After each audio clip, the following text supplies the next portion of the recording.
Welcome to the 2026 MMA Prediction Show with John Pollock and Ariel Helwani. The show where we look forward, but first, we must look back.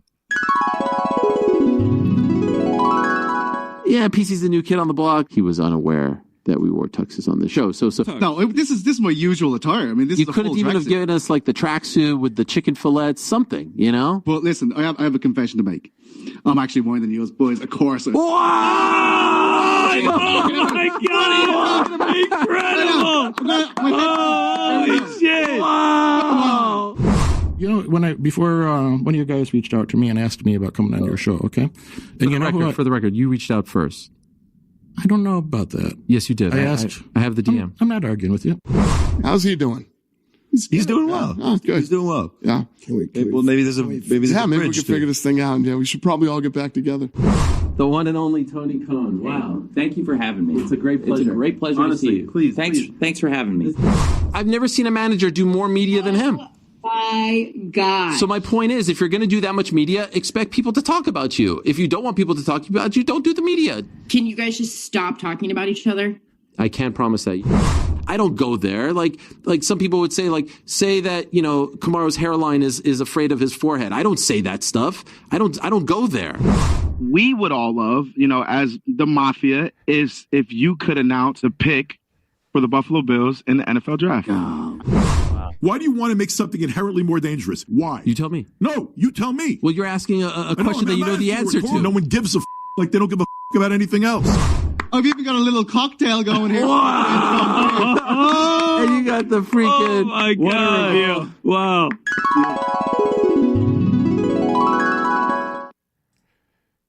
And with that, we welcome everyone to the 2026 MMA Prediction Show, dare I say, the 14th annual MMA Prediction Show. This is a thriving high school student now that you and I have raised. First of all, great to be back. Second Great to have you. That recap was phenomenal. Brought a smile to my face. Third of all, 14th annual. This is actually older than my own award show, which is incredible. 14 years is insane. So what would 14 be? 2009? No. This is It's 2026. 2013 was the first one, just Nice, off dude. by like a presidential cycle there. But Wait, how could it be the first? Oh, I guess you count 2013. I count those ones, and then you have been and then it's been a staple here in the post wrestling era. So this is. Can I break the fourth wall for a second? Oh, let's smash down the wall. We were supposed to go live at 4. Actually, I think this is the first time that we've ever gone live, right? Like live. Okay. Yes. So you told me this yesterday. I was like, yeah, sure. I mean, like they don't call me, you know, Helwani live for nothing. You know, I prefer it live. I like that pressure. So you say live, 4:00 Eastern, all good, no problem. At around 2:00, my internet stops working. All right. This hasn't happened in a very long time, like 7-8 years that I've had some kind of like I have this little like control center here, my shelf, internet. So I'm going to call Verizon. They'll figure it out. We come to find out that my actual Ethernet port is broken. All right. dear. So now someone has to come and do this thing. And it's a whole mess that took like 2 hours and a half to come to this conclusion.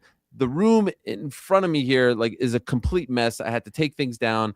I'm all flustered. I come to you at around 4:38 or so. I'm embarrassed. My camera's not working. I'm using the crappy laptop camera. I'm looking yellow. It looks like I have jaundice or something. I don't know what's going on. But I'm wearing my Vladimir Guerrero Jr. Oh my God, dude! What?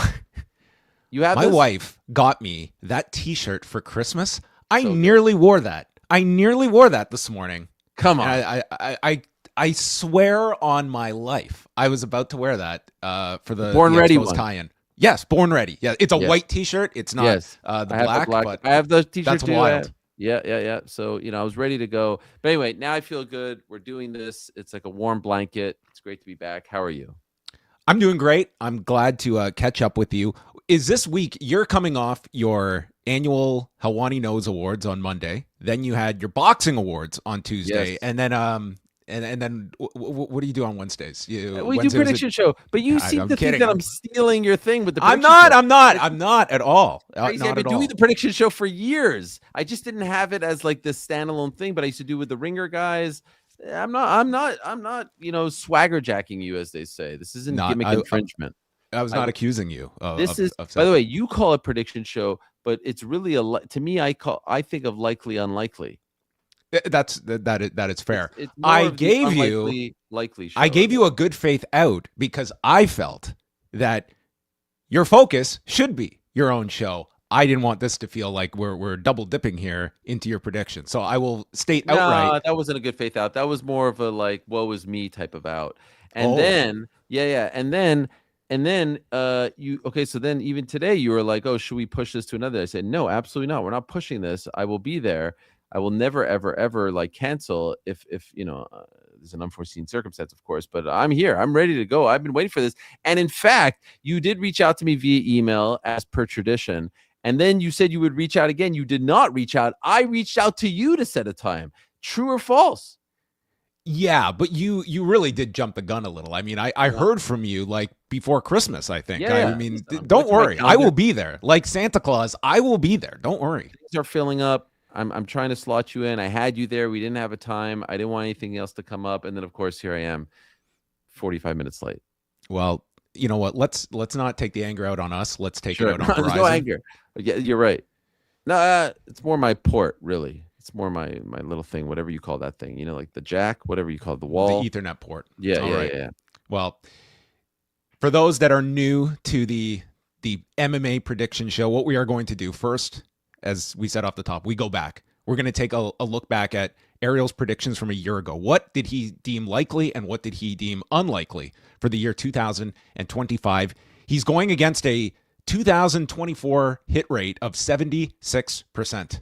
That he was accurate. And not your record. Your record overall was, I believe, 84% that you managed one year. Okay. That was the high water mark. So let us go back and see where we were in January of 2025. Very similar situation as the Bills head into playoff season. Last year, you were asked simply, open-ended, Buffalo Bills in 2025. You said likely. That they would win the champion? That they win the Super Bowl? Yes, it was implied they were just going to go all the way. Yeah, of course. I mean, I will never say otherwise. So you'll ask. I've tried to refrain from ones that are going to be questions that you're answering with your heart, not your head. Yeah. I'll never say otherwise. But yes, of course, we know how that panned out. I did hear, shout out to my good friend, Jason Tackifman, who's a big fan of yours as well. And he told me that I know Brandon's a big Bills guy. You made a little joke about the Bills. He wasn't sure if they were home or not. Is he really a Bills fan? Like, he wasn't sure if they were home or away. I don't know. I was a little bit disappointed. Doesn't he live in Buffalo? How does he not know this? He lives right in Buffalo, actually. Yeah, actually, he's home or away? about to move. Away from Buffalo? No, he's going to the outskirts of Buffalo, but still. Is he a big Bills fan? Like, would you classify him as a big Bills fan, or is he more? I would not. No. Okay. All right. So then we'll see if he gets swept up in the playoff wonder. How are we feeling this many days out from your pal Tony Khan's team on Saturday? I've actually thrown out the offer. Bills win, I get to own the team for a day. Jags win, he gets to host the show for a day. So I haven't heard back yet. Just for a day. I'm not saying like own them, outright. I feel very, very nervous for a number of reasons. By the way, if we would have talked, in August, and you would have told me Pat Mahomes, Joe Burrow, Lamar Jackson will not be in the playoffs, how do you feel about the Bills' chances? I would have said fantastic. I would have said, like, we've got this in the bag. Unfortunately, we don't have home field advantage. Unfortunately, Josh Allen's a little banged up. His leg is banged up. Unfortunately, our wide receivers are very poor. Unfortunately, I feel like our defense isn't great. Our kicker is banged up.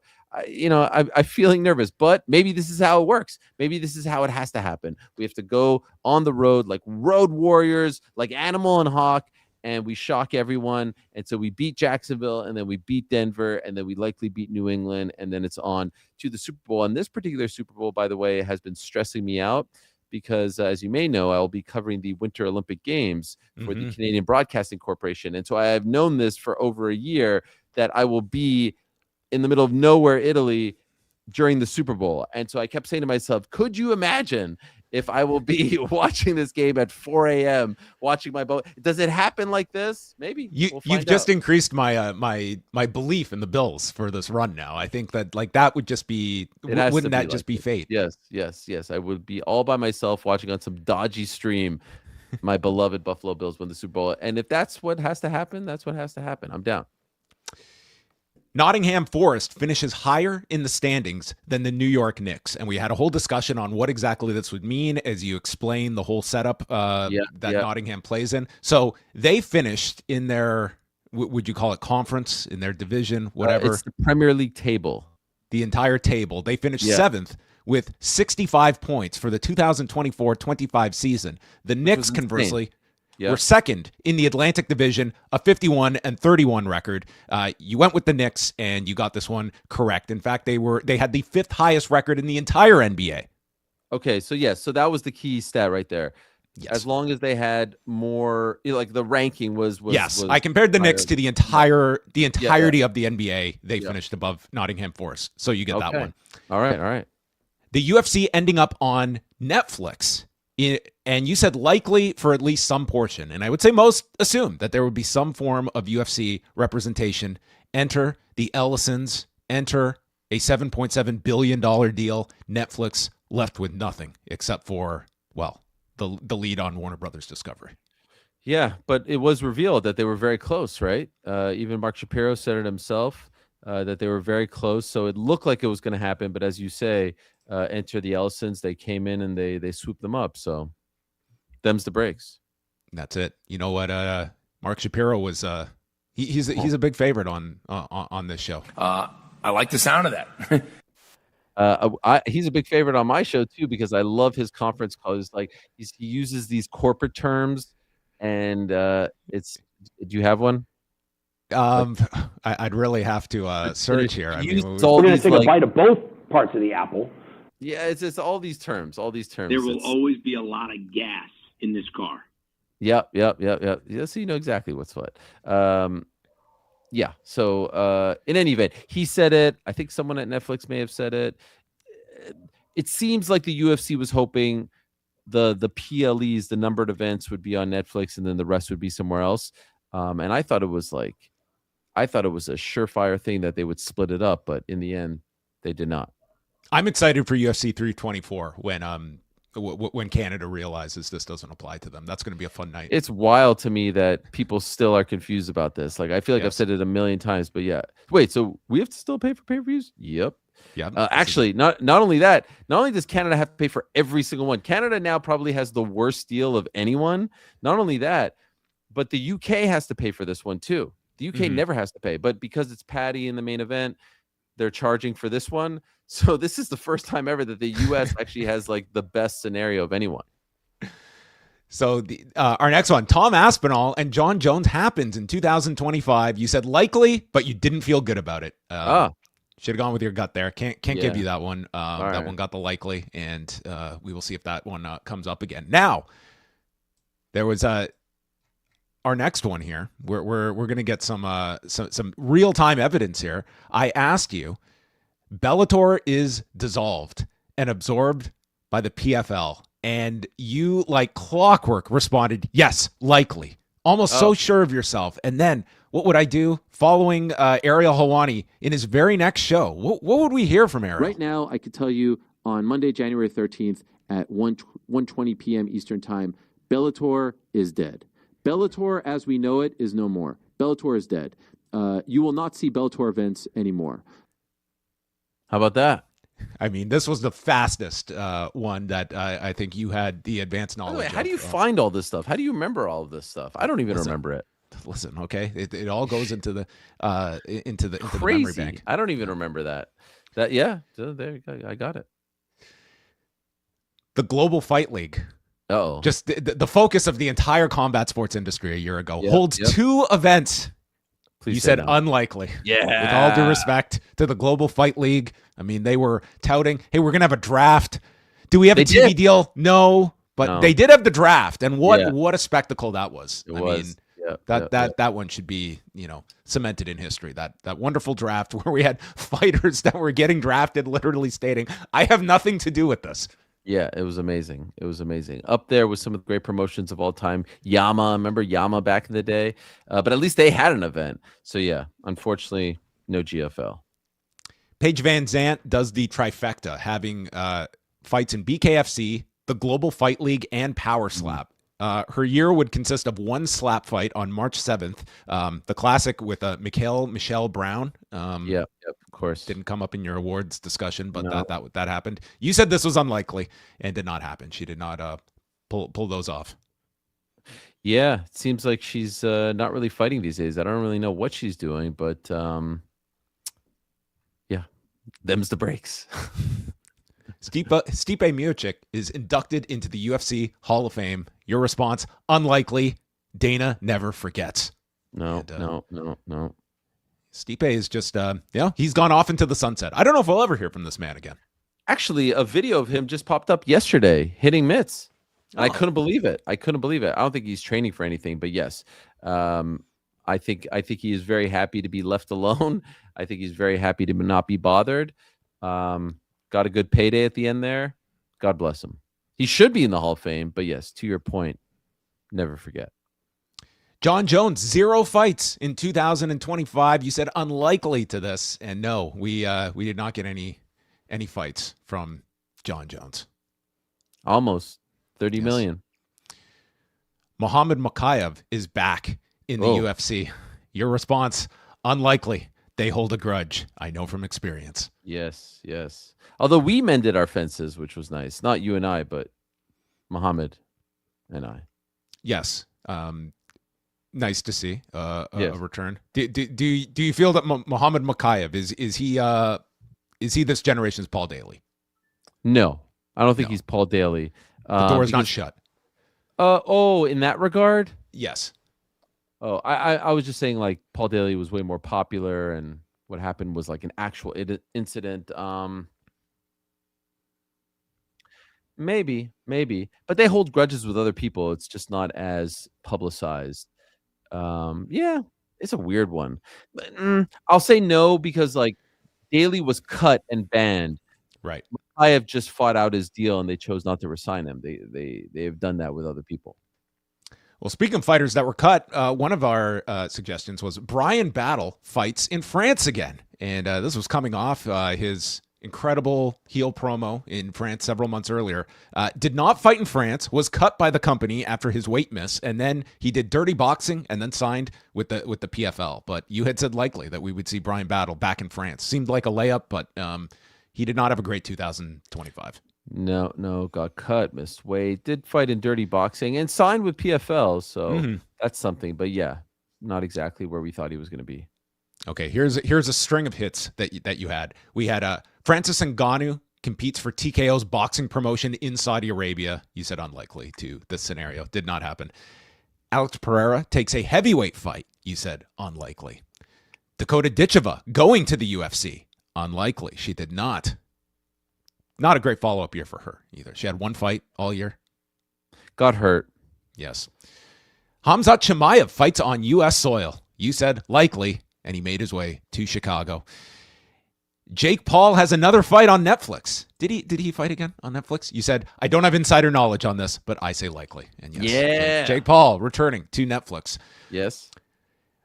A UFC contracted fighter has a fight that is streamed on Netflix. You said likely to this scenario, but you did not feel good about this. A UFC contracted fighter.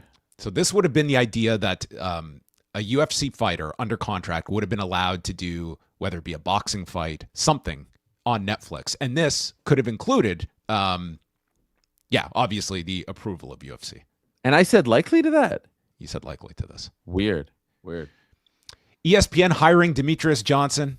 You said no, that was not going to happen. This is such a dated reference here. Dana White appears on Talk Tua with Haley Welch. Do you remember? Wow. Do you remember her? Yes. She had like her 15 minutes of fame. Then she had some like crypto scam and just totally disappeared. Yep. But she blew up for like 2 months. I guess was still in the public eye a year ago. Don Davis leaves the PFL. That one was unlikely. This was after his infamous State of the Union on LinkedIn last year. Oh yeah, a lot of things. Some big changes in PFL as we speak here today. Peter Murray out, but Don Davis still there, of course. But a whole bunch. I mean, the whole company is different. So, yeah, interesting. How are we feeling about PFL going into 2026? What are the burning issues for this company? Oof. I mean, we could do a whole show just on this, but I think that they are doing away with the tournaments. They're streamlining everything. I think they're going to try to make a run at just being a number 2 promotion. Now, when's the last time they signed a big name? It's been a very long time. I like that they're seemingly like scaling down on the events, and they're trying to be strategic about where they go. Okay, let's go to Dubai with Usman Nurmagomedov. Let's go to Spain with Costello Venstinas. That makes sense, right? Let's go to Madrid. That makes sense. I'm not sure what they're going to do in Pittsburgh. That was the other event that they announced, but I like this. To me, just try to be the best promotion you can be. Like this card on February 7th, it's a solid card, couple title fights. The one they had in Lyon, solid card. Enough of this tournament nonsense, enough of this, like this doesn't work. It does not work. It will never work. So, and I think John Martin is very smart. I think the other executive they hired, Lenny Daniels, is very smart. So unfortunately, they laid off a lot of people in the last 24 hours or so. So I do wish them well, and my heart breaks for them. But I'm curious. It's one of the stories. They are the only number 2. There's not even a number 3 right now, right? In the U.S. Like I don't consider LFA a number 3. They're in a completely different, and I don't consider CFFC, and perhaps I'm forgetting someone at the moment. One championship is not a number 3. So they've got an opportunity to do something. Let's see if they can figure it out. Keeping on the PFL topics, Shannon Knapp is hired by the PFL. You said unlikely to this scenario. Patchy Mix fights for the UFC bantamweight title. He did not fight for the bantamweight title in 2025. I'll go out on a limb and say he's not going to fight for a bantamweight title in 2026 either. Did I say likely to that? No. You said unlikely. You got this one correct. Yes. All right. Mauro Ranallo calls a WWE show. No, he called an event where he very much promoted WWE, but did not call a WWE event itself. Maple Leaf Pro Wrestling, though. Shout out. That's true. Yes. Stephen A. Smith's new deal with ESPN is a non-exclusive one, meaning that he can do outside sports. You said likely to this new deal as he was deep in negotiations, and that he would be able to do his own stuff. He was, so we gave this one to you. Thank you. Hulk Hogan's Real American Beer lasts the entire year as a WWE sponsor. So when we did the show last year, it was right after the debut on Netflix. Hulk Hogan is booed out of the Intuit Dome. Of course, Hulk Hogan passed away this past July, but TKO is a minor stakeholder in Real American Beer, and this sponsorship has outlived Hogan and continues to be a sponsor that you can see on the mat at WWE, and continues to be a sponsor. And Real American Freestyle Wrestling doing its thing too, right? That is true. That will probably big show this weekend. It is. Yes, they have. Do you have Fox Nation? Have you watched this? I have watched it. Okay, I feel there would be a decent amount of interest if this were more widely available. I don't know how many people are seeking out Fox Nation for this. I spoke to them about that. I said, my wish for you is that you could be on FS1. Like as opposed to a streaming service that's behind a paywall, because I think the product is interesting. I'm not a huge connoisseur of wrestling, obviously, like freestyle wrestling, amateur wrestling. The one thing I'd love to know, and I actually spoke to Chael about this, who works for them, Chael Sonnen, and it's like, all right, so like this weekend they have Armin Sarukian going up against Lance Palmer. Do hardcore wrestling fans want to see? I know Lance Palmer is a former collegiate wrestler as well, but like, do they want to see? Okay, perfect example. They have Henry Cejudo going up against Uriah Faber end of February. Do hardcore wrestling fans want to see two MMA guys, because that's what they are now? I know Henry's an Olympic gold medalist and all that, wrestle? Or do you want to see, like, let's see how good Armin Sarukian is, and let's put him up there against a great collegiate/amateur wrestling? That to me might be more interesting. Do you know what I mean? Like, let's see the worlds collide option. We hear about how great these guys are as MMA grapplers. How would they fare against, the creme de la creme in our world? I will say this though, Bo Nickel versus Yoel Romero, like, to me, is must-see TV. I am very interested in seeing that. So, yeah, let's see. Many months out from his return, you were asked, Brock Lesnar appears on WWE programming, and you said, likely. And Brock returns at SummerSlam, and we have since seen him in multiple follow-up appearances. Now, this one, you had to give it some thought, but you did state likely that Dana White would appear at WrestleMania in Las Vegas. And Dana White was shown on camera and booed. Booed in Las Vegas. Was it loud? It was audible. There were definitely some boos for Dana White. All right. And then he just left, right? Yeah. Just, he was there. Not a fan of stadiums, remember? Right. Vince McMahon is interviewed, not under oath. And no, we did not see any sit-down interviews with Vince McMahon. No detailing anything involving his new company or anything. A low-key year filled with lawsuits and legal issues. Wasn't the accident this year or was that last year? That was the morning that Hogan died. He got into the car accident. Oh, wow. Yes. Nick Khan leaving his position at WWE. You stated unlikely, not this year, mentioning the boxing. Although both of us had agreed that we don't see this being the end game for Nick Khan in WWE. Correct. Which I still maintain. I think there will still be a larger position for Nick Khan down the road. But it seems like I would imagine the boxing stuff is like, guy did a media tour in advance of that Las Vegas hearing. I think like that's probably a big portion of his plate right now is getting this thing up and running. 100%. Are you excited for the Apex as the site for the launch of this new entity? I almost want to give them, and I haven't checked in very much. I hear from other people's about it, but like the Nevada Athletic Commission has said January 23rd. Right now it's January 8th. So what is that? 15 days if my math is correct. We got basically 2 weeks. 2 weeks until their debut. Weigh-ins would be 2 weeks today. I just have to say, like, I have to almost believe that they're not doing it anymore. Like maybe they reserved the date, but I can't imagine them putting together a card. Maybe I'm wrong, and this is the soft launch. But knowing these guys, and like they're not dolts. Like these aren't people who don't promote events on a daily basis around the world, right? Like they're not dummies. We've seen people come into combat sports and they're dummies and they don't understand. These aren't dummies, and so I have to imagine that maybe they like reserved the date and now have realized it's not feasible for whatever reason. And if that is the case, the larger point is, well, clearly they did want this date. Why couldn't it get off the ground? And what does this mean for the, like the early stages of this company? Like they're doing Apex shows. It's not exactly what we thought it was going to be. So a lot of questions to be answered regarding Zuffa Boxing. Do you think at all the thinking of that date was the idea that it's like they wanted to piggyback this off the UFC pay-per-view, and that is this something that, we're going to get MMA media to cater this sport? And is that the right way to go about this? Like, is that a thought? Like, I feel like boxing is going to take this seriously and at least be interested right out of the gate, but it almost feels like a power slap deal where it's like, well, let's go to like the DNA that we know, which is getting coverage from the MMA outlets that are more likely that they'll be the ones in Vegas to go attend this thing. Yeah, because as you said, it's what they know, and it sort of worked with Power Slap. Like a lot of the media that's there, they go to it, they go to the press conference, they get stuff from Dana.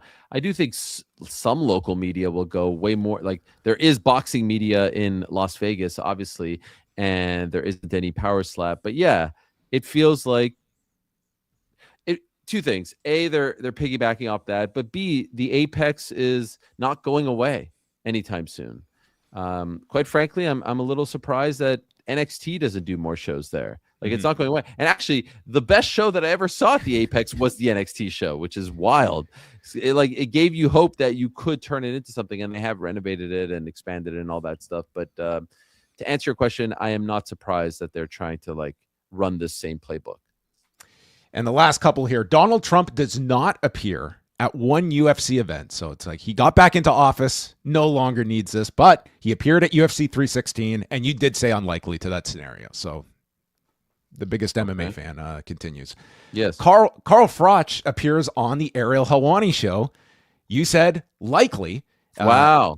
You said Carl and I are not in a great place right now. I believe I was nominated for his Clown of the Year award. So where are things with Carl 1 year later?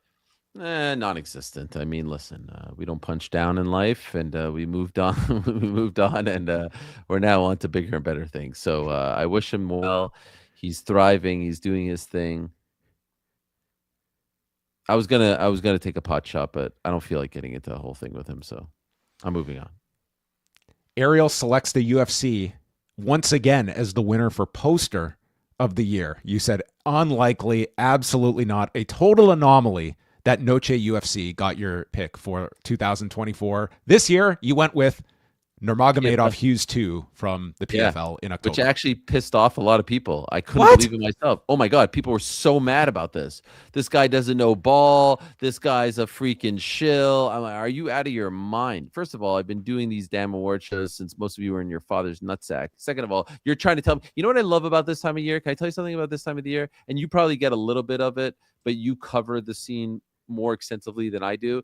No matter what, it doesn't matter if it was Pride, if it was Sengoku, if it was Yaranelka or whatever it was called, or Dream, or now Ryzen, you will always get those people who will take that badge of honor that they stayed up for 12 hours on New Year's Day to watch MMA overnight and be like, what do you know about this guy? What do you know about posters? What do you know about the Saitama Super Arena and Saki Kabara and all this stuff? Like, chill out, guys. All right, chill. It's been the same song and dance for 15 years. All right, it's been like, I remember this happening in 2007. All right, so just calm down. Everyone calm down. Yes, Ryzen posters are great, but I like this PFL poster because it told the story of the first fight. All right, so everyone just chill out. I know how great Ryzen is. Ryzen's actually doing great. The Japanese scene is doing fantastic right now. My favorite was when Fight Pass launched, and that very first show was a card in Singapore, as I recall, and that the thing was like, you're not a real fan if you're watching it on demand on Fight Pass. I'm like, yeah, I'm a guy with a fucking brain between my ears. I'm not watching this live at all. This Fight Night card from Singapore at the middle of the night. I'm sorry. I'm not as wonderful a fan as you are. Yeah. Those tough noobs. Mark Raimondi asks Roger Goodell a question at Super Bowl media availability. You like the spirit of the question, but you went unlikely, which Mark Raimondi, I don't know if he was there for the Super Bowl, but did not get a question asked to one Roger Goodell, as Raimondi had just shifted allegiances. A Mitrione minute occurs in 2025. You said unlikely. You did not seem too high on that. Love Matt. And finally, this is one where I don't know the answer to. A Chapter 1 draft of Highway to Helwani is written. I can't confirm nor deny. But that means you don't know whether or not to give it to me or not. I can't give it to I can't give it to you if I don't know the answer here. I have to assume no, but okay. This only has to be like in your notes app. I hear. I'm really going on the honor system here. Likely. It happened. It has happened. Wow. Well, you know what? This is going to blow your mind because we're going to have to do a slight update in the percentages here. So just put me over.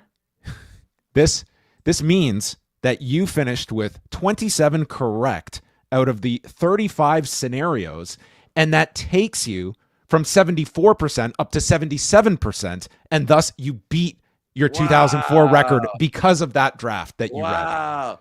2004 or 24? 2024. Okay. So you beat 2024 because of that one extra correct answer. So there you have it.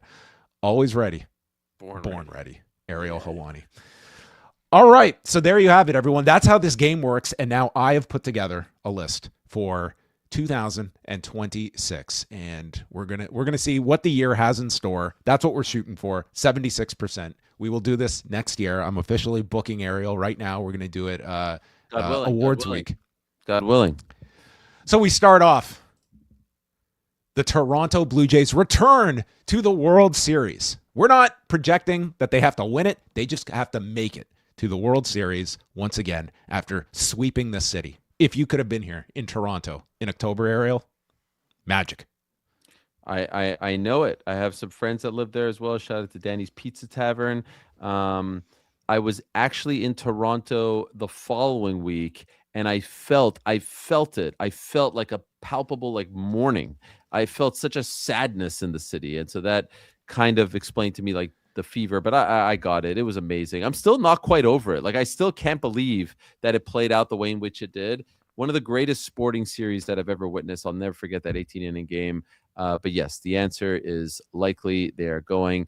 I really hope they re-sign Bo. I don't like this Yankee talk, this Red Sox talk. I really hope they re-sign him. But so far, a pretty good offseason, I would say. So yes, I'll say likely. All right. Again, doesn't have to win the entire thing. They've just got to make it. The Knicks face OKC. Wow. NBA Finals. Now, if it's like Knicks versus Rockets, do I still get it? If you say likely, we'll give it to you if the Knicks just make it to Oh, yeah. Oklahoma is not the be-all, end-all of this. This is more a Knicks-centered question. I'm sure about the Knicks. I'm just not sure about those guys. Okay. Well, then we will give you this likely here. All right. As of right now, if my standings are up to date, the Indiana Pacers have a record of 6-29. They received the first pick in the NBA draft. It's such a good question, because this is exactly what happens. And in fact, I said this to my kids. I guarantee you these guys who have no business being this bad are going to get the first pick. It always works this way. Spurs, it always happens. Mavericks. So, but it's, you know what? I'm going to say likely. It always happens this way. Crazy.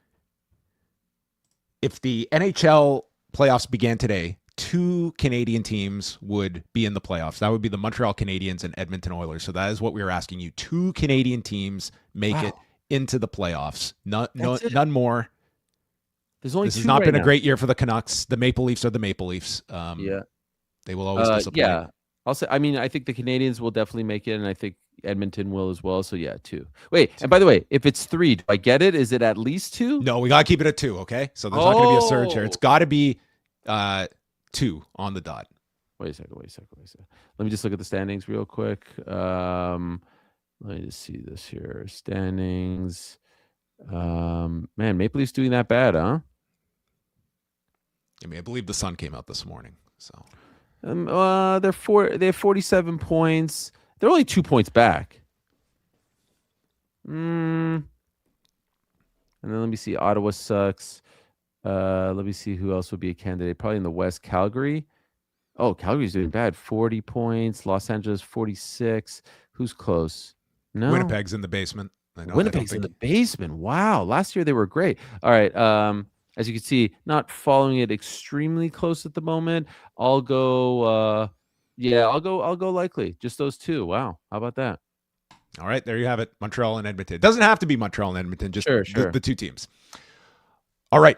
Next one we have is a new labor agreement with the Major League Baseball Players Association is struck before the end of 2026.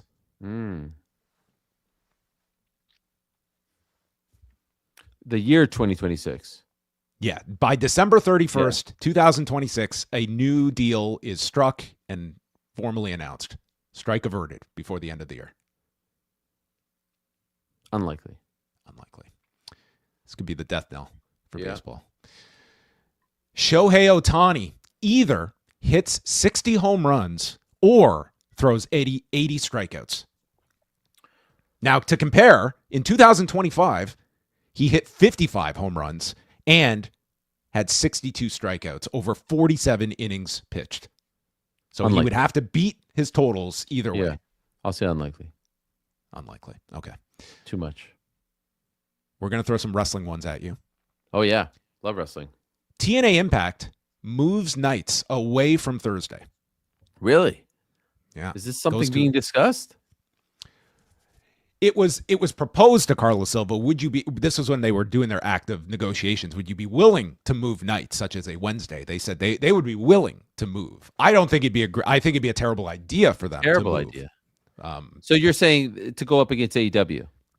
I think Wednesday would be the most likely one, but they could move to any night besides a Thursday instead of having their own night. They'll stay on Thursday. Dwayne Johnson, The Rock, has one match this year. One match. What is going on over there? What's the story? What's the real story? In regards to what? The Rock? Yeah, like he's like nowhere to be found anymore. What happened?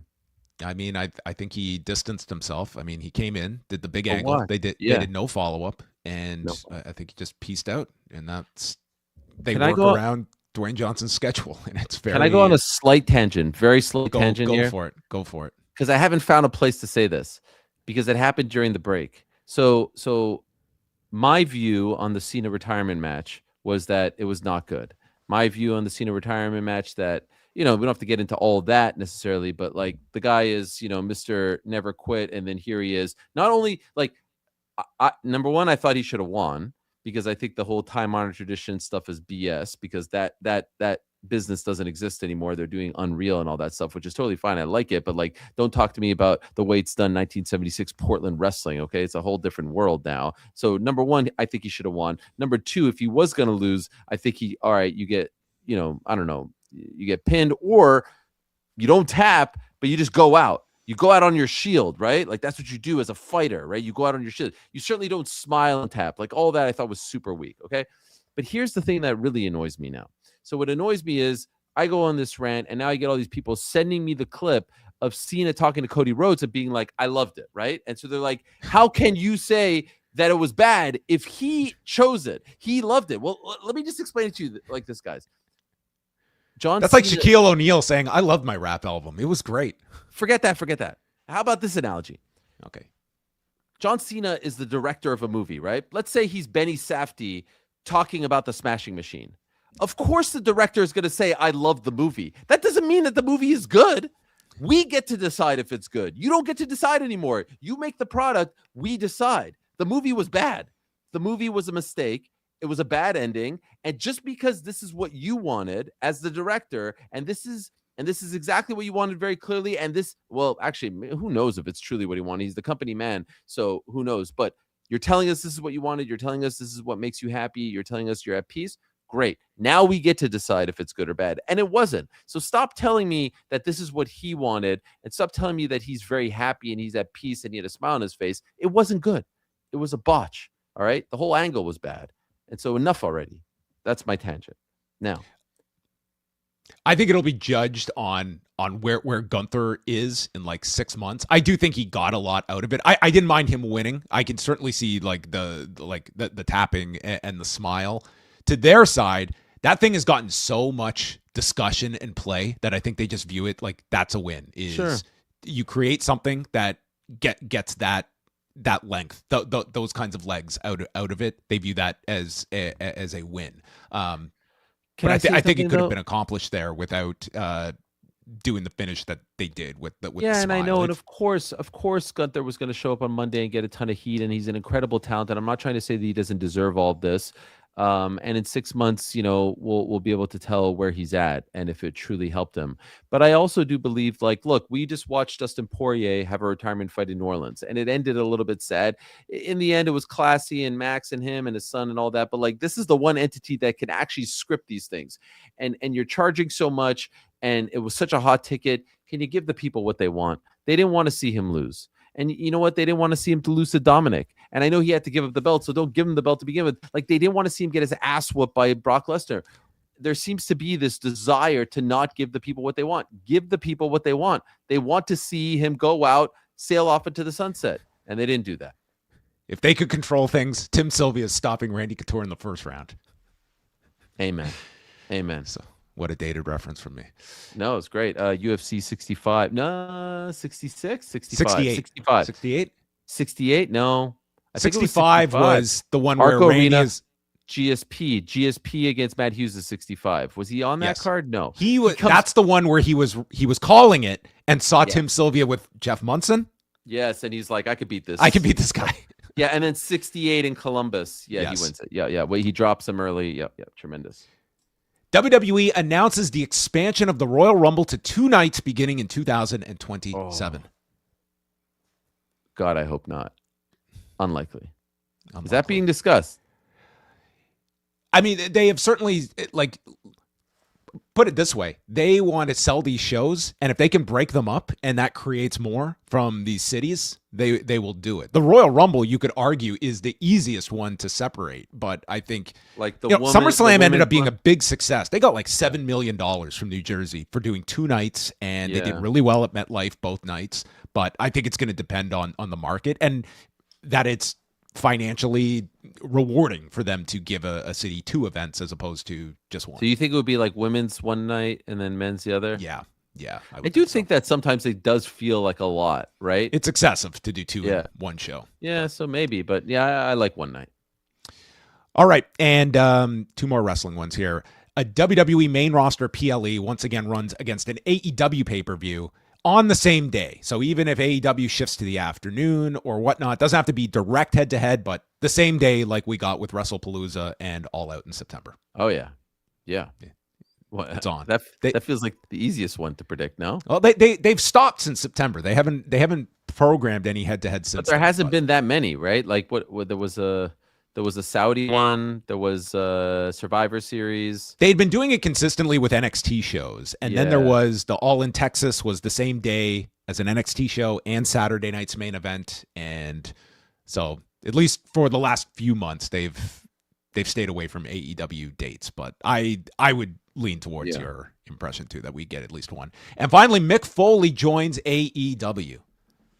Wow. Mick Foley has disassociated himself with WWE over their connections to the Trump administration. So will we see Mick Foley have some kind of affiliation with AEW? Obviously, this is not for wrestling, but having some kind of ambassador role, some type of role working for AEW. I'll say unlikely. Okay. On to the MMA topics. We'll start it off easily here. This might be a rather simple one. We have Zhang Weili returning to strawweight. Easy peasy. Likely.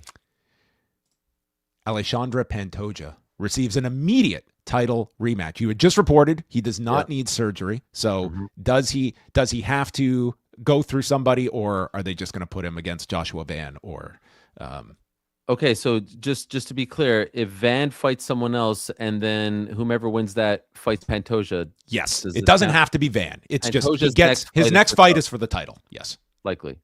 Okay. This would seem like a simple one, but it's the UFC, folks. And as Ariel has warned us, they never forget.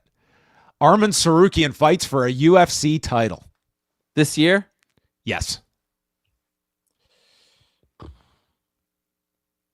It's so weird. It's such a weird time. I'll say likely, even though, God, I mean, how are they going to? This guy has become so popular now with his videos and everything. Like, well, what are they doing? What is this grudge that you're holding? Could you imagine how much bigger this fight would be on January 24th if it was Sarukian versus Patty? Like, Gaethje just has no buzz attached to him whatsoever. This has no bearing on your likely, unlikely. But if he does fight for a title, do you see it more likely to be he is a replacement for an injury rather than being granted a title fight? Because I feel it's more so the former. It might have to be like he saves the day when they need a body to fill a empty slot on a pay-per-view. Well, not pay-per-view. Yeah, I could see that. Speaking of said subject, UFC promotes a pay-per-view in the U.S. where they are charging you, the American, to watch a card. Dana has stated. Was that not the weirdest rollout where you had Mark Shapiro, the pay-per-view industry is dead, and Dana, like totally different playbooks that the two were reciting from? Well, what happened was it was the week of the Chicago pay-per-view, and so I think rightly so, Dana was like, yo, could we chill on the pay-per-views dead? And maybe it was ESPN being like, hey, we've got like 4 or 5 more of these. But no, I don't think in the 7 years. I think the big story to watch is anything going to be on CBS? Because they touted the CBS angle and the linear, but if I'm Paramount and Paramount Plus, I want everything. I don't care about CBS. I want everything on Paramount Plus. I'm trying to drive subscribers up. So I'm really curious about that, but pay-per-view, no. A non-Abu Dhabi numbered card airs live in the afternoon. So this would be some kind of international show that they're not going to air at some ridiculous time in that location. Instead, they're just going to air it in prime time there, and North American audiences will get it at a different time, like WWE does. Yeah. I think eventually it will happen. I don't know if it happens this year, but I'll still say likely. I think eventually we'll get that once this becomes the norm, but they're very stuck in their ways. And so I think they're going to try to keep things as is, but eventually they'll realize like this makes no sense. Okay, we'll do a boxing one here. Ooh. Katie Taylor fights inside of a stadium. Man, that is a good one. I think if Holly Holm would have won, they would have tried to make that happen. But stadium in let's go likely. Okay, we'll go likely on Katie Taylor. Yeah. The number of combined fights between Tom Aspinall and Ilia Topuria is 1. 1. No. 1 between them. I'll say unlikely. You think we get fights from both of them this year? Yeah. Okay. I hope so. We nearly got it. 2026 produces Silva Weidman 3 in a boxing ring. I think MVP is really into Anderson Silva, and I think he delivers for them, especially on Netflix. And I think they like the idea of this fight. I'll say likely. Do we see Beverly Hills Cop himself, Anderson Silva? What a weird one that was. Sure, why not? I mean, he's got to do something. You can't fight forever. Can you outline 50 years old, gets a reported $10.6 million payout from this class action suit against the UFC, does boxing, and then I'm going to become a cop at the end of it all. He's the man. What a life.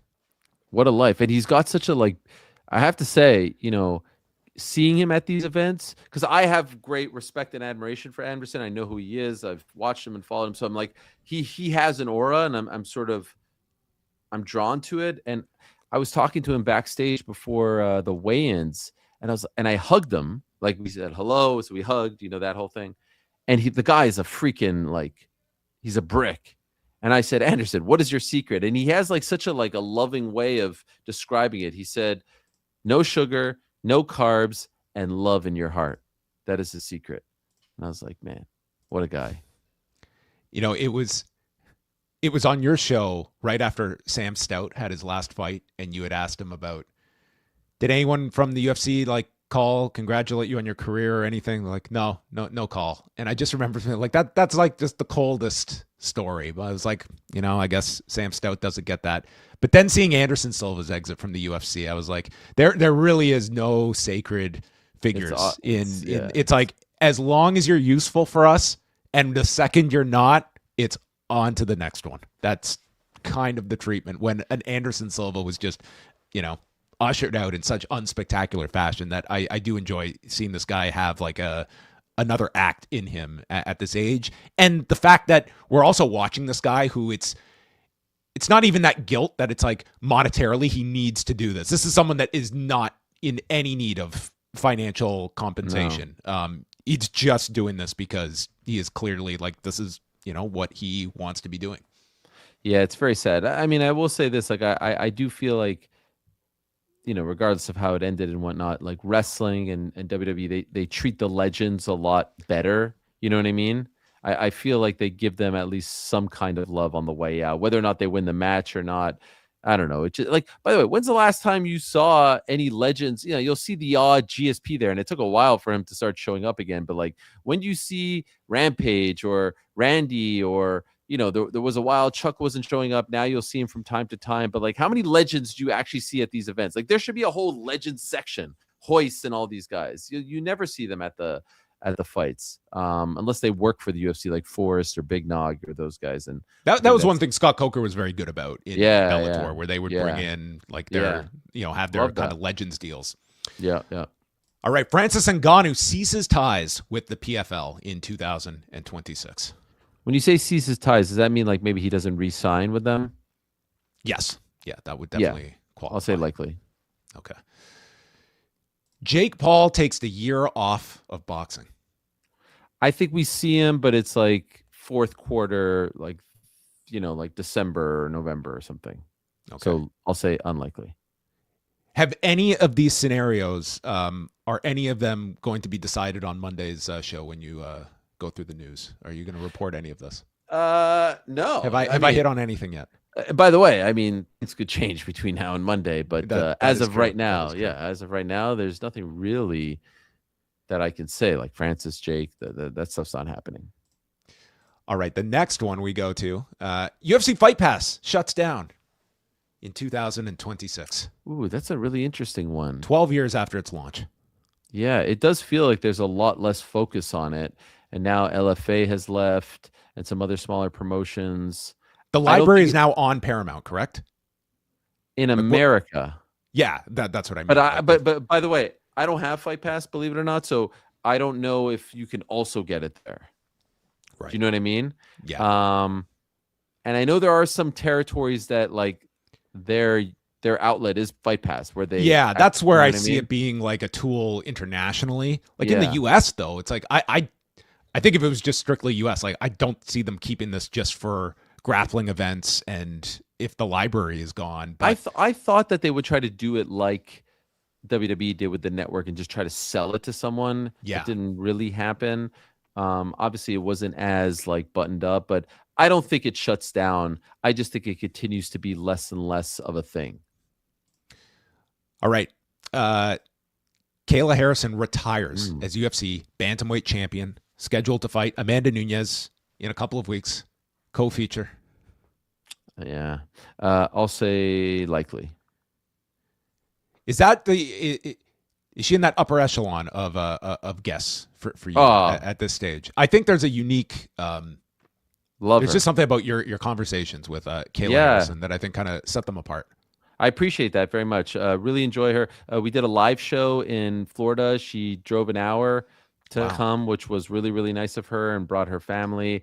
Yeah, there's just something, she doesn't do a ton of media, which is great. And there's something real and raw. Obviously, I very much appreciate the fact that she's one of the few Dominance MMA clients who tells their manager, you will not tell me what to do because I pay you and I'll come on the show. So that means a lot, but she's such a great personality. And quite frankly, I think the UFC should push her more because her story is unbelievable. And I feel like if she wins this fight, you have to have her on the White House card. 2-time Olympic gold medalist. Like, it would be crazy not to. So, yeah, she's great. I'm a huge fan. I just thought for a lot of reasons, like, granted, we're a couple of weeks away from the fight, so we'll see what the full promotion, how it ramps up in the next couple of weeks. But I kind of just thought that, number one, it just feels like you're starting this new era with a women's fight that just, it runs so counter to, I think, what a lot of the public views UFC as right now, that feels very much heavy, young male, right wing. And here is such a contrast to that image that we're starting off. And it's, to me, frankly, I think it's like the bigger fight. Like, if you're arguing, like, what is the more attractive fight just from a drawing perspective, I think like the story writes itself here. And it's, I'm sure there both fights on there. You could have had both fights. Just, I believe you end with the undisputed title. I think so too. Like, I think that, and not only that, it's the return of arguably the greatest fighter of all time, and they've got an incredible like backstory, former teammates, all this stuff. Like, if you can't sell this, Patty versus Justin has no heat behind it. Now, come fight week, Patty will do his thing, and it'll be all good. Patty versus Armin has a ton of heat, but I don't see anything. I mean, Patty and Armin are talking more shit about each other than Patty and Justin. Like, I haven't even heard Patty and I think when they were at the presser, they were like being buddy the whole time. So I don't know. I'm not a fan of an interim title being above anything. Obviously, Conor McGregor plays by a different set of rules, but I typically feel like the undisputed belt should go last. Well, we're going to stay on this topic. Amanda Nunes fights twice this year. Unlikely. Yeah. So just one and done. Comes back, and that's it. Okay. Mm-hmm. There was a lot of drama involving this man and this promotion, but fences are mended in 2026, and we get Frankie Edgar fighting for BKFC. By the way, I thought you were going to go in a totally different direction there. And you know what I was thinking this morning? I was thinking, was one of last year's questions Tony Khan coming on the show? And I was wondering if I would have said likely or unlikely. I think I would have said unlikely. And you know what? I might have asked that maybe 2 years ago, right? I feel like you asked me at some point. But anyway, who saw that one coming?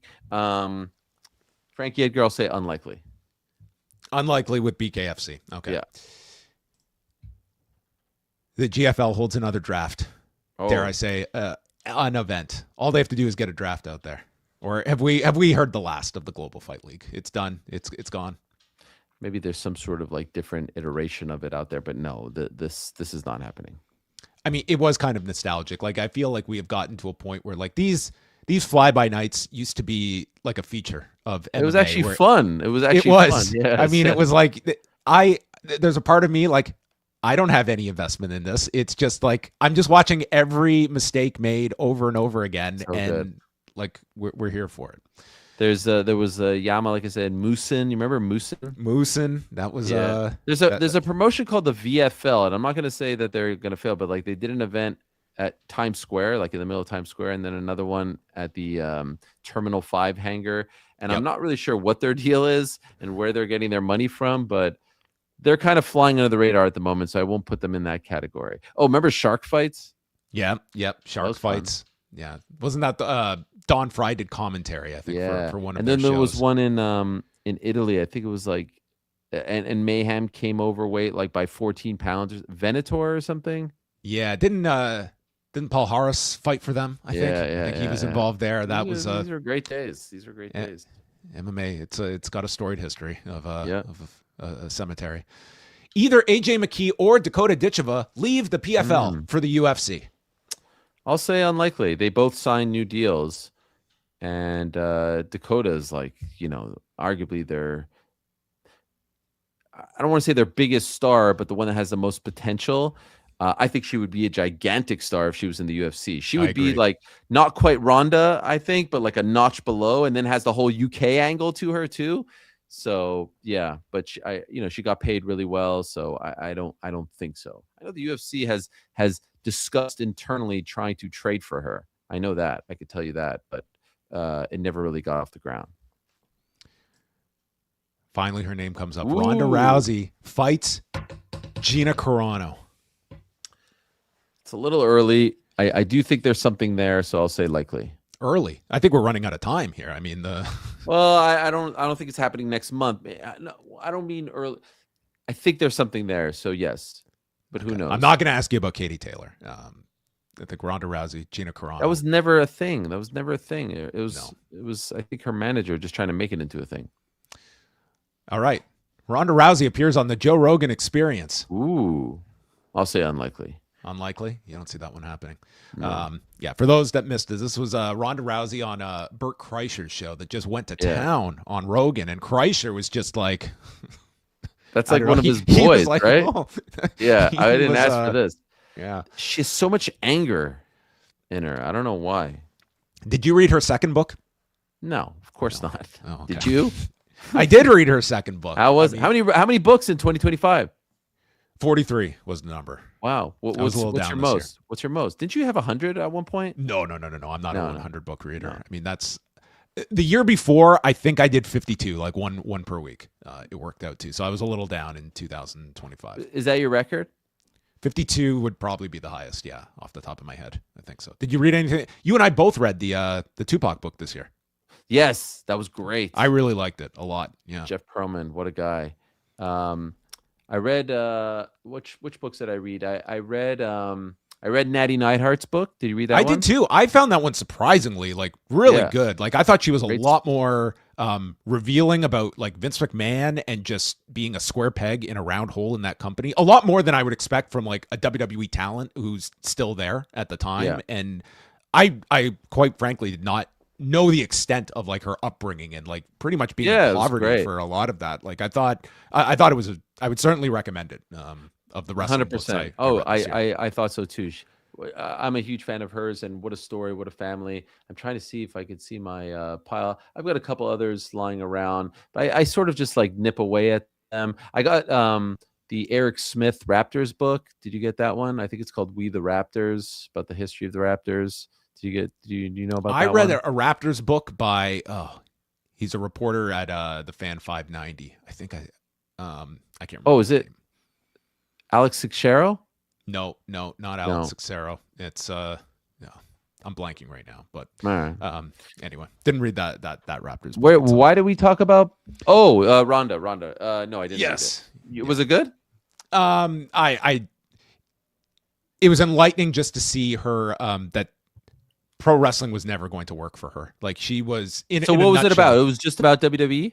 Yeah, I mean, she did talk about like the loss to Holm and Nunes and what she went through. Like pretty much just being at like the level of depression she hit from these fights. But as many people noted when like these stories were coming out about a comeback, like like her concussions that she outlines in this book are just like how this woman was even fighting. Like she was getting concussed when she was doing like swimming and like then going into judo and then doing MMA. And she's getting concussed when like Stephanie McMahon is just slapping her in the ring. But there was a big disconnect for her because she's brought in for that WrestleMania in New Orleans and they rehearsed the hell out of that match for weeks and weeks. And she's of the belief this is how all matches are. It's like a movie stunt that we're just going to prepare and then we take the finished product to the live crowd, not realizing, no, I'm going to be showing up at Raw and I'm not going to know what I'm doing until a few hours before. And there's not going to be any prep like WrestleMania was. And I think she kind of got this view that all preparation was going to be like this. And it's a way more of a fly by night type of operation, even at the level of WWE, that like, you've got to be able to improvise and put together stuff real quick. And that seemed to be a big hang up for her. I maintain that's one of the worst debuts ever. Do you know why? Why we was might have that? talked about this.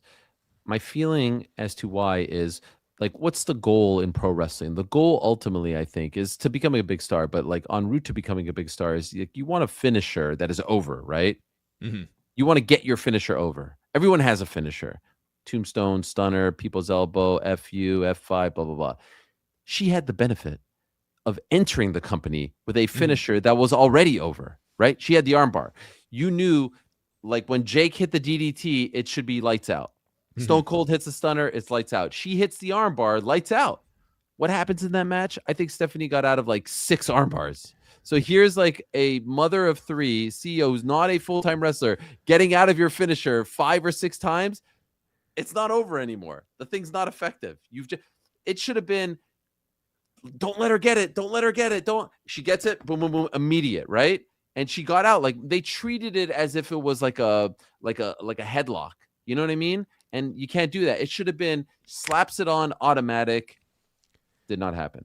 You're forgetting though that she's probably learned a lot through the Henzo Gracie trained Shane McMahon. That submission defense. Was he a part of it? Was he a part of that match? No, was he in the company at the time? He was not there at the company at that particular. He was actually. He was there in the company at that. All right, time. so maybe I'm selling her short. All right, let us continue here, and we got Cyril Gane holds a version of the UFC heavyweight title this year. It could be the full title. It could be an interim title. But Cyril Gane gets some gold around his waist in 2026. Unlikely. Okay. You brought this up earlier. Let's see. A UFC championship fight is broadcast on CBS. Network CBS itself gets a title fight. Unlikely. Okay.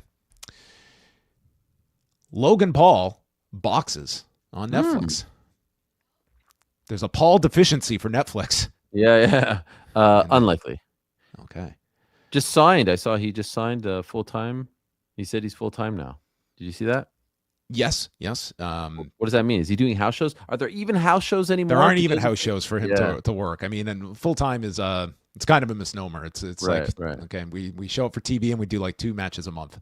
Sure. That's pretty much the schedule. Sure. 3 championship fights happen on the White House card in June.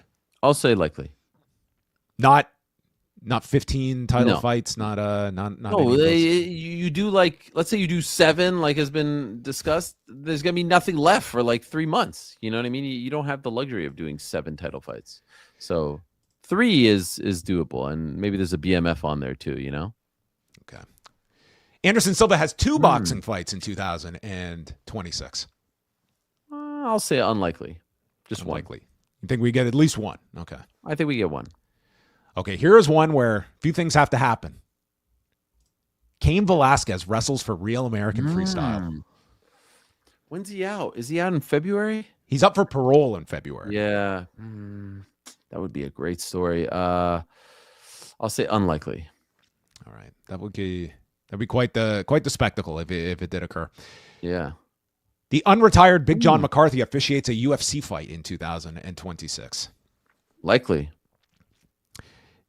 How did you feel about coming out of your discussion with McCarthy after he backed the Muhammad Ali Boxing Reform Act? Did you come away with that with You know, I respect his opinion quite a lot. I disagree with the Reform Act. I think there's aspects that you can take from it, but I have other problems with it. But did you come away with any like different thoughts after speaking to him that I think people would take the most serious of those that are backing that bill? Look, I don't think, if you know anything about John McCarthy's relationship with the UFC, like it's not exactly the best, right? I'm not going to say it's the worst, but I don't think John McCarthy has anything to gain by, backing them. I don't necessarily agree with the thought process. And look, I think ultimately, as you kind of just said, like you could go down the list and be like, yeah, okay, like I get this, I get that. But you're being very naive if you don't recognize the reason for all of this, the overarching reason. And so it's kind of they're kind of trying to, distract you with some other things and talking about the rounds and all that stuff. It's like we know exactly what it is, and that's fine. God bless. You're going to try to do it, and you're going to try to make it into what you think will be better for your company. But just kind of be honest about it all, and that would be my preference. We don't have to be transparent with fighters, but this is for the good of boxing. I was like, but listen, I can also look at it. TKO has been so coordinated in this, and that is what they have. Like, look at that spree that Nick Khan went on in advance, and they, like, that hearing that they just had, like, they came out, I think they thought this was going to be rubber stamped, and when it wasn't, they really got their ducks in a row, and they just, they're, but I think this thing is going to go through, and it's inevitable. It's inevitable. But the question is, does it go through before their first event? Now, again, everyone's talking about this January 23rd. Until they announce it, it's not an event. And so, by the way, maybe that's another reason why. Maybe that's another reason why they haven't announced it. I don't think they want to put it on an event before this goes through. A UFC fighter is cast on CBS's Survivor for season 51. Oh, wow. 51, that's crazy. They're about to do season 50. It begins next month. Do you watch that? I do watch Survivor, yeah. Wow. Like you know all the characters, like this is a thing. I don't know all the characters, but I've watched like the last 5 seasons of it. And it hasn't grown to be stale? It's all on the characters. It's like that is the mix. What's more stale, that or The Ultimate Fighter? Oh, dude, Survivor is so much better than Ultimate Fighter. Is it? Really? I mean, it's been like 25 years of this thing. Survivor is maybe like the best edited show of this reality genre. Like the stories that they conjure, like that they're just taking these hours and hours of footage, and you go into tribal council where it's all these different angles that have been presented and who's going to vote which way. It's captivating. Is it still Jeff Probst? Yeah. This dude will outlive us all. Oh yeah, what a legend. It's insane. It's too long. It's 90 minutes per episode. It's way too long at this point. Where does it air? It's on CBS. Oh wow. Yeah. Is it live? No, it's not live. Is the end live? But isn't like the finale live or something? They do the final hour. The finale might be like they do have the tape portion of the finale, and then the last hour is like the retrospective with them all together. That might be live. I don't know 100% though. I'll say unlikely. Okay, you don't see a fighter going here. Okay, the next one here. Jack Doherty attends Knucklemania 6 in Philadelphia for Arlovsky versus Ben Rothwell. God, by the way, what a content opportunity here for the guy. By the way, this will be one, and I want you to note it. God willing, next year we're here to do this. This will be one where you'll say, like, remember that Jack Doherty story? Like, this will date us so much. And the answer will be no. We don't remember this guy. Nothing. I almost didn't even remember it as you said it right here. I know. It'll be such a dated story.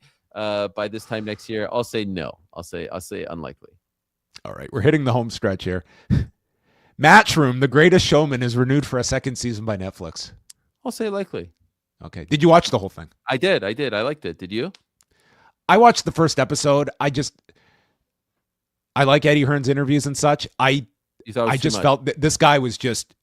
There was nothing genuine I was watching here. I felt like a performance in this first episode. Too much. Okay, it's funny you say that. First 15 minutes, actually, a friend of mine told me, oh, it was great. First 15 minutes, I wrote back, I was like, this whole thing is acting. It's all fake.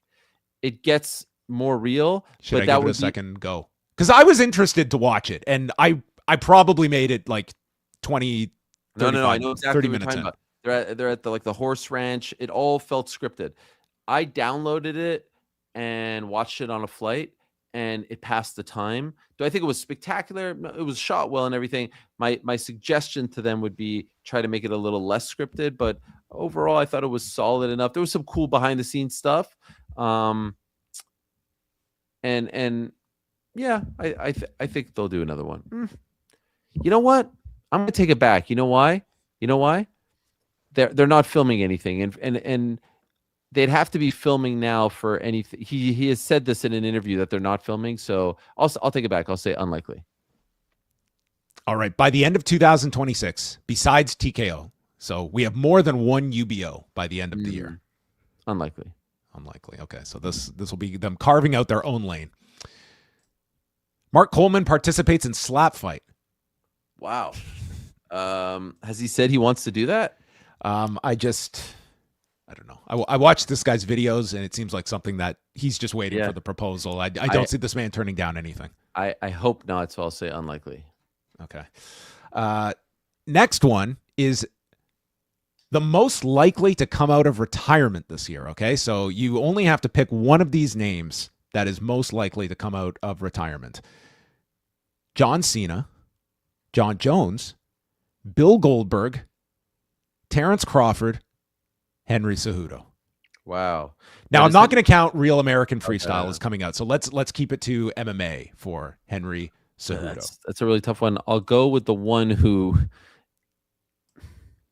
washed is a harsh word, but the one that's in his prime is still Terrence Crawford. So I'll say Terrence Crawford. Okay, that's probably the but I don't really see a great opponent for him. But he was interested in fighting Jake Paul, so let's see. But yeah, so I'll go with Terrence Crawford. I've just been exposed.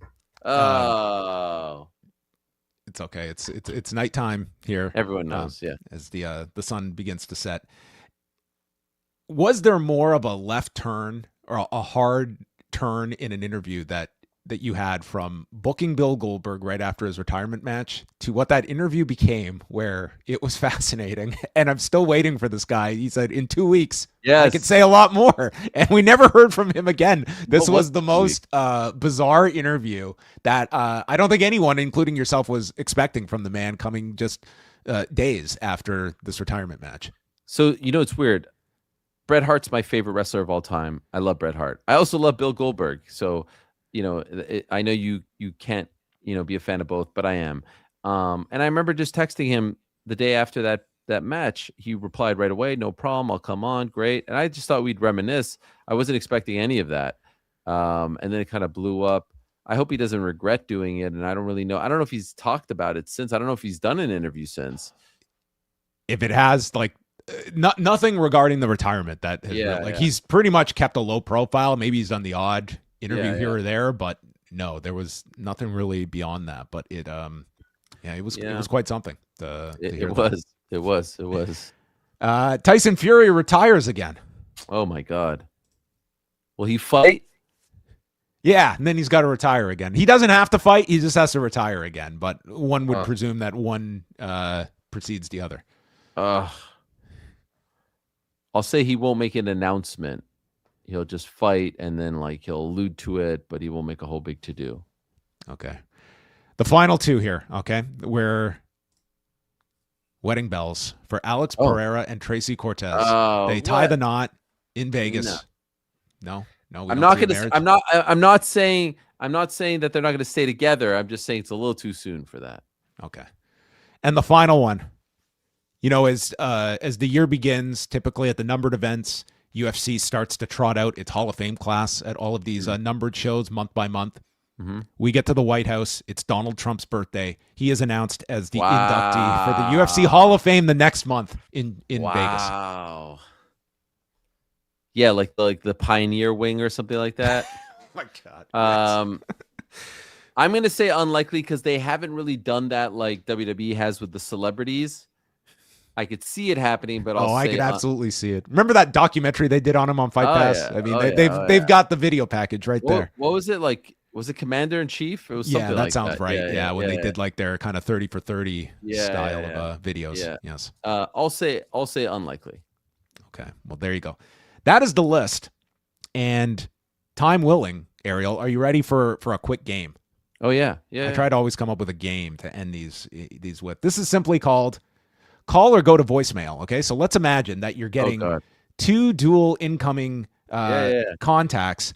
You can take the call from one, the other has to go to voicemail. Now, this does not mean I like this guy and I don't like this guy. This could be strategic. You may want information from this person. You may want to settle an issue with this person, and the friend can take a back seat. It's whatever your thinking is. But these, you can only take the call from one. Our first combo, okay? I thought the game was going to be like green text, blue text, WhatsApp, email. But I was going to do that, but this one ventures out. Have we done that one? Have we done that one? We have done. We did do text or blue or green. Yeah. So some media heavyweights. Okay, they're coming in. You can only take one call. Bill Simmons, Pat McAfee.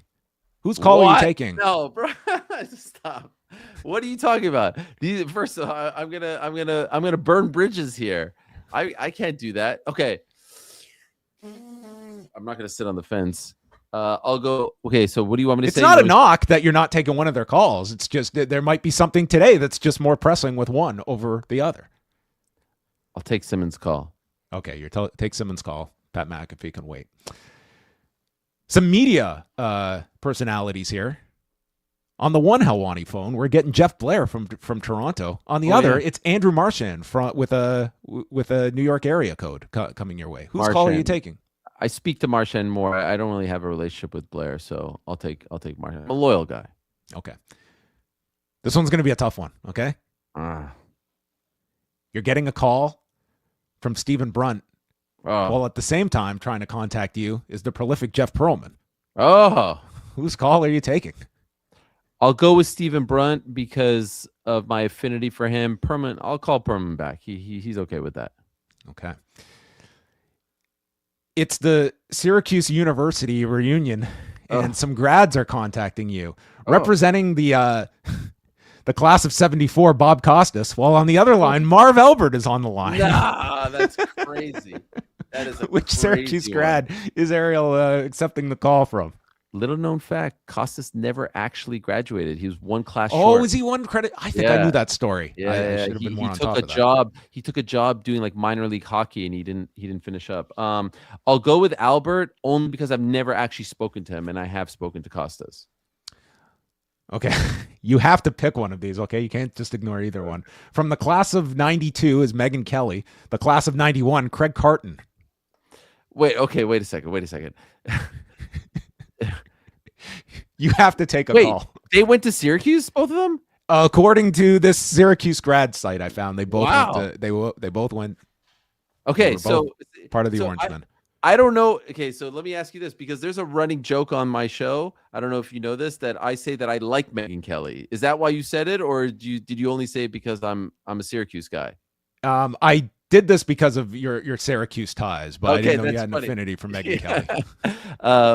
They call me Red Pill Helwani now. I'll go with Megan Kelly. All right. Dave Schaller or Jen Wenk? Bro.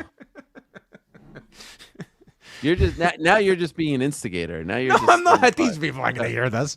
You never know. Someone hears something, they send it. I'll go with Jen Wenk. Schaub or Kamaru?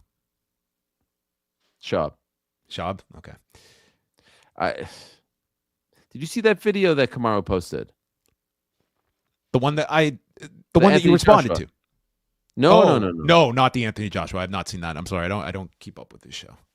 No, it got posted online, and it's basically a video from his video blog on his YouTube channel where he's speaking to Anthony Joshua, and someone's recording from behind them. And this is the first time we've heard anything from Anthony Joshua. You can hear his voice. And in the clip, he's saying, it's so crazy that we're talking for the first time, but this is their first time speaking, right? But he's talking about the accident, Anthony is, and he's talking about his friends dying. And Kamaru's saying, like, man, you had us scared there for a second. You had us scared, but I'm so happy everything's okay. And I'm like, the guy did lose two of his best friends, and everyone. And so I saw this, and everyone's like, did Anthony know that he was being recorded? Like Anthony has said nothing. Yeah. I asked his team. He did not know. Oh. Kamaru got a lot of crap, posted on Twitter saying, that's on me. Someone posted the YouTube, vlog. I didn't watch it. But then someone sent me his podcast, and he has a whole segment talking to Henry Cejudo about talking to Anthony Joshua. So I don't believe for a second that he didn't know that it was in it. And I just can't imagine the level of, for lack of a better term, clout chasing that you would have to possess to be like, yeah, let me record this conversation with a guy who just experienced a tragedy and put it on my video blog just so people could come in and look at my video. I mean, it's just like mind-blowing that he would post that sounds I hadn't heard the... and in the tweet he writes like, my brother Anthony, like I would never do that to my brother, my friend. Like in the conversation they're saying to each other, it's like so great to talk to you for the first time. He ain't your brother, he ain't your friend, and you just took that conversation and posted a very, very, very private conversation for what? A few views on YouTube? Disgusting. Yeah, pretty poor form. Brendan's job. All right, last few here.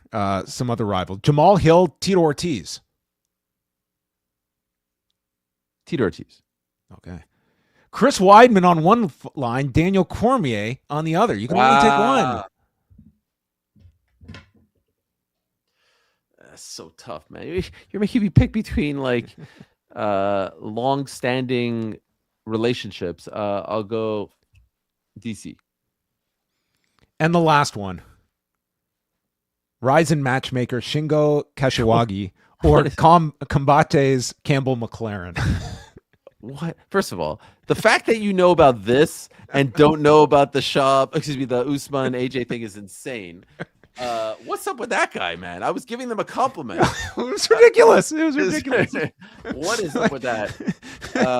I was giving them for those of us at Ariel, put out a congratulatory tweet that they drew like 40,000 people to their New Year's Eve card, and their matchmaker responds, "Excuse me, but what?" Yeah, took issue with this.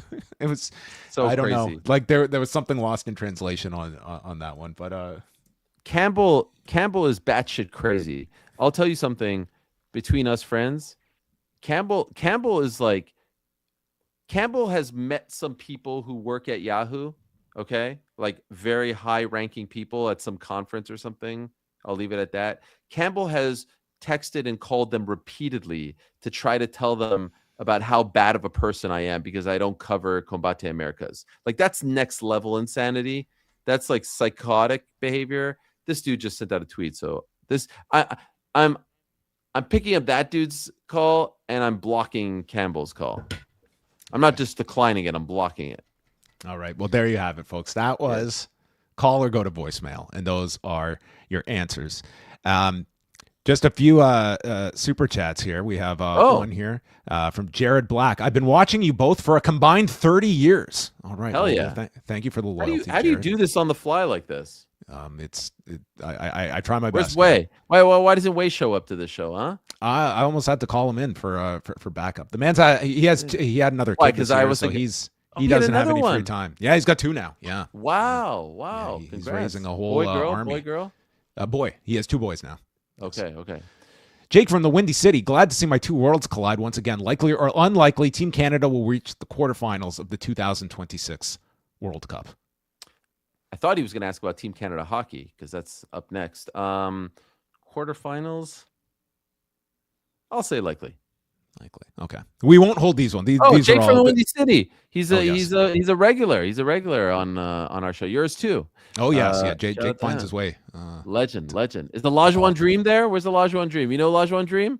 I'm not familiar with the Lajuan Dream. Winnipeg boy. All right. WWE PC merges with the UFC Performance Institute. Do they all come under one roof? No, unlikely. One's is two different parts of the country. Ariel attends an AEW Dynamite or pay-per-view. Are you back in the good graces? Is this all, what do you think? What do you water think? under the bridge? What do you think? I thought that you kind of got the ball rolling. It is a remarkably different Tony Khan that I think we are seeing in these media settings now. He seems like he's still, he's got his cards close to the vest, but I think he's less. I think he's a lot more accessible in these interviews, if that makes sense. Sure. Like he was notoriously like, he was a tough interview. I think he's still a tough interview, but I think he's somewhat come out of this shell over the last few months. And I first saw it like in your interview where it seemed like he came and he understood like we do not want a repeat of the last time, and it was a much more more of a conversation than it was like you holding someone hostage. I think there are some people behind the scenes in the company, in the PR department, that have helped him get there. So shout out to him. And I think I've said this to you. I think in a different lifetime, Tony Khan and I are probably friends. Like we have a lot of the same interests and we're around the same age. So I don't wish him well. Excuse me. Let me take it back. I don't wish him any ill will. I don't wish him any. I'm very pleased with the interview. I'm really happy he came. I never would have thought he would have come on the show or in studio. I hope he does again. And I've enjoyed having AEW guys on. There was some sort of like blockade, but now it's no longer there. So yeah, I'd be open to it. I was actually going to go. There was I think it was Full Gear at the Prudential Center in November, and there was some talk, but I was traveling, so it didn't work out. I actually have a. Do I say it here? I'll save it for it. I have a crazy story surrounding that, but I'll save it for another time. That I know that was awful what I just did, but we'll talk about it later. By the way, for a second, I forgot we were actually doing a show. I'll take that as a compliment. Yes. Any yourself and Tony, do you, when you come out of any of these, do you ever have any like regrets over like the back and forth stuff, or do you feel like that was that was? Oh, sorry. Regrets from back in the day. The back and forth that the two of you had. Do you feel like that? Hey, I was defending myself. I threw bombs. He threw bombs back. It was what it was. Or do you go back and wish? Okay, so and I know how you feel about it. I know how other people on Post Wrestling and Sean Rossap. I've heard all you guys talk about it and respect your opinion very much. What I'll say is, I don't have regrets about the actual like incident in terms of like the interaction that Elimination Chamber weekend. What I do wish that I did a little bit better was in the aftermath of the interview, I shouldn't have been so openly critical about it. There was no need for me to say like, oh, I didn't like the interview and stuff like that. Someone gives you 90 minutes of their time, like just move on with your life. Who cares, right? But again, the way that all came up was we were doing this segment where people asked me questions on the nose, and like someone asked me about it. My memory serves me correct. And so like my whole thing is like, I'm going to tell you how I feel. Could I have like softened my response a little bit? Yeah, for sure. But as far as like that weekend and how it all escalated with all that stuff, the way I viewed it was Tony Khan has always viewed himself as like a wrestling fan, right? Like this is the boyhood dream for him, right? Like he's running a wrestling promotion. This is what he's wanted to do. And there I am living out some kind of fantasy of my own. There I am in my hometown in a building that means a lot to me and all that stuff. And I got an opportunity out of nowhere to do something that I never thought I'd ever do. And like this dude is crapping on me. And so in my mind, I'm like, yeah, F you. But I'll tell you what, like I've heard people talk about it, Meltzer included, like no one was calling him that. Like I didn't take any term. I literally just did that on the spot, like I was just mad that this guy I felt was like trying to ruin my moment. But it wasn't like I was being sent to say that. So no, the point is not to rehash all of this, but the point is if I'm not, the lesson learned is like, if I'm not as critical as I am to begin with, we never even get to that point. You know what I mean? Yeah. So, and I'm not like even coming at it from any like judging point of view. I only look at it in the sense of like, I think that there is like today, I think there's a fine line between like stuff gets hurled your way. And it's like, I experience a little bit of this. You probably experience a lot of it, is that there comes a point of like defending yourself and like how much you allow that you will engage with criticism that you receive from fighters, from personalities that way. And, it's just in terms of how that's going to be received when it's happening like publicly. And it's I think it's a tough balancing act. It's tough. I'm trying. I see stuff every day, and I see fighters, and sometimes I respond, and sometimes I don't. And my general rule is like, when you come after my reputation, then I'm gonna hit back, because you know what, the longest time, and especially like I think the ESPN experience was so stifling, where I was told repeatedly, like, you cannot say anything, you can never respond, even if Dana White's going on this show and talking about, like, you cannot say anything. And then at the very end, I weighed in on the Gina Carano controversy, and I got like some pushback for that. And I felt in the aftermath like the shackles had been taken off. And so that's why, like, the whole Helwani thing, 2021, 22. But now it's like the Carl Froch. I don't look forward to this. I don't like it. I don't want it. It like, I'd much rather, and quite frankly, I know people get excited about beefs. Like, the way I view my content is, you know, you're walking your dog, you're a mailman, you're a landscaper, you're a 9-to-5 blue collar worker. Like, I don't think you want to be saddled with this nonsense. I think you want to have fun and this place to be an escape. Time to time, there's going to be some action, cool, but like, I don't want to be known as the angry guy, because I'm not an angry person. So I don't want that to become my identity. But yes, to your point, sometimes you come at me. I do feel like in the past, I always said, don't engage. I've changed my stance a little bit, but I'm not looking to do that. And again, I'll say this about Tony, last thing on this, but I'll say about Tony, like, most people in my career that I've gotten into like blowups with don't ever like drop the grudge, right? And we could have both held on to a grudge, whatever it is. And like the fact that he did, and I know he's a promoter and he's trying to sell and blah, blah, blah, but like, I give him a lot of credit for showing up. And I think like he was cool, and hopefully he felt like I was cool. And like, you know about some of the grudges that have been held against me. Like, most people are holding on to those grudges. So kudos to him. You have the Olympics coming up February 6th through 22nd. Will that be a full break from shows and such, I imagine, while you're over in Italy? What is the Olympic break looking like for you? Yeah, for the CBC, I'm looking forward to it. I'll be in Livigno, which is a mountain town where the skiing and the snowboarding will be.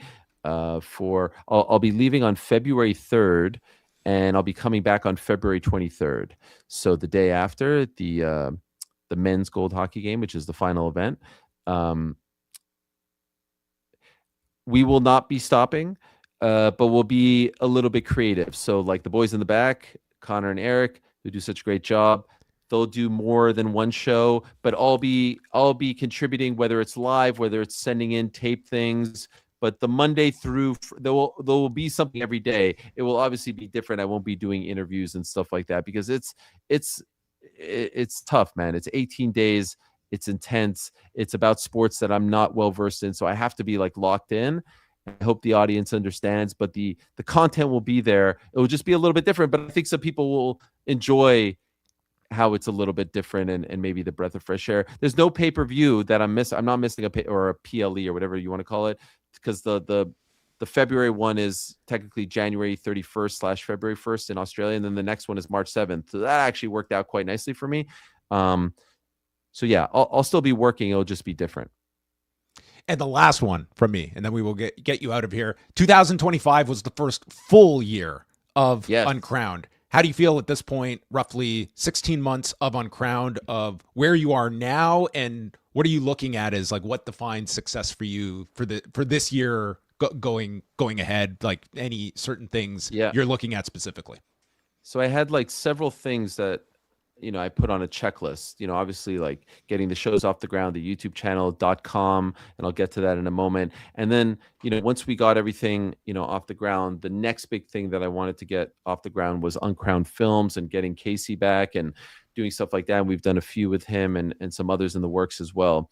The next thing is we're going to add two, hopefully in the not too distant future, two more shows. One's a boxing specific show that does not include me, and one's a wrestling show that does not include me. And so I'm excited about that. And what I'm super excited about, and which I don't think gets talked about enough, like I think uncrowned.com is so good. Like the writing, the journalism, Shaheen editor-in-chief, does such a good job. I'm very proud of the wrestling. I don't know if you check it out, but friend of yours, Robert Jackman, does a great job on there. Scott D'Amore's weekly column, it was everything I wanted it to be, our sort of version of the Ross Report. I'm really, really proud of the writing. You know, I've told you this many years ago. Like, to me, the Fight Network was always like the end all be all. And I feel like this is the closest thing to what the Fight, obviously it's totally different, but what the Fight Network was in its heyday, right? With the reporting that you guys used to do with the MMA and boxing and pro wrestling and giving it all like that professional feel. And maybe we've taken the baton and taken it to somewhere else, but I'm very, very, very proud of it. And I think we're very much positioned as, one of the leaders as far as, the journalism is concerned. We're not covering things on a day-to-day basis, like, niche sites, but I'm very proud of how that vision has come together, how everyone's working together. And, one full year under the belt, why shouldn't it get better after the second full year? So Yahoo's been a great partner. I really can't complain. But there are things, there's I'm not content. There's more that I want to do and add, but I'm very, very happy with where things stand. Well, everyone, that's going to bring us to a close for the 2026 MMA Prediction Show. Set your calendars for January of 2027 when we will come knocking again. God willing, we always have to say God willing because life is not guaranteed. But January 7th seems like a Thursday. Usually we do these on a Thursday. 2026, likely unlikely, we tape this show on January 7th, 2026. Should we try and go live again next year? Listen, I am Mr. Live. Okay, Helwani equals live. It's just this damn internet. Who would have thought? As they say, as my mother always says, if you want to make God laugh, tell him your plans for the future. So there you go. Well, expect a message from me. All I'm going to write next year, I'm just going to say, "You all right, mate? You all right?" From the great Pizza Carol. Okay. What a guy. What a guy. What a guy. Thank you so much. I appreciate it. Keep up all the great work. You guys are doing great. Special shout out to my Buffalonian friend, Brandon Thurston. That article that he posted over the break about all the Vince McMahon stuff, that was incredible journalism. Yeah, like incredibly thorough. Well done. But all the stuff that you're doing is great, as always. And you have a new fan, my friend Jason Tackman, who I grew up with, who he's going to love this because he was so excited that I was coming on. I went to the Montreal Screwjob with Jason Tackman in 1997. He was the one that got me back into wrestling. High school friend. We were both doing our driving test. He tells me, "Hey, WWE's having Survivor Series in town." I'm like, "What? Survivor Series? Like, they never bring pay-per-views here." So we go together in the rafters. I have no idea about what's going on. He gets me back in. He loves your show. He loves the businessy side of things. He was the one that told me you guys were talking about the Bills yesterday. And anyway, shout out to him. Shout out to you shout guys. Out to Jason. Yes, he's appreciate a big fan. The support in very Vancouver. much. All right, everyone. That's going to wrap it up for the 2026 MMA Prediction Show. Someone just needs to be the one to step up. And it's you. All right? You're the one. You're right. The voice in your head that's saying, "Should I say something about this?" Yes, you should. He's being a fucking dickhead. Say straight away, "Here, what's going on there? You all right?"